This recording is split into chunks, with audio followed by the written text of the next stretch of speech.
नमस्ते, श्रावस किचनमध्ये तुमचे स्वागत आहे. आज आपण बनवत आहे तांदळाची भाजी. ही भाजी भाकरीसोबत खूप छान लागते. मी भाजी अगोदर नीट करून धुवून ठेवलेली आहे. खलबत्त्यामध्ये मी लसूण बारीक करत आहे. या भाजीसाठी फक्त तेल, मीठ आणि लसूण एवढं साहित्य लागतं.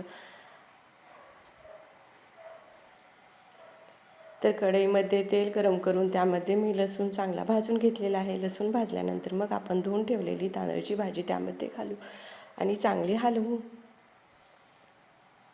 नंतर चवीनुसार मीठ घालू आणि भाजीतले सर्व पाणी आटेपर्यंत छान अशी भाजी शिजवून घेऊ. इथे आपली भाजी शिजत आहे.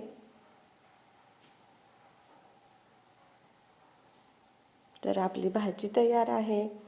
ही भाजी पाणी सर्व आटलेले आहे आणि आपली भाजी शिजलेली आहे. तयार आहे आपली तांदळाची भाजी. ही भाकरीसोबत भाजी खूप छान लागते. तर तुम्ही नक्की करून बघा. धन्यवाद.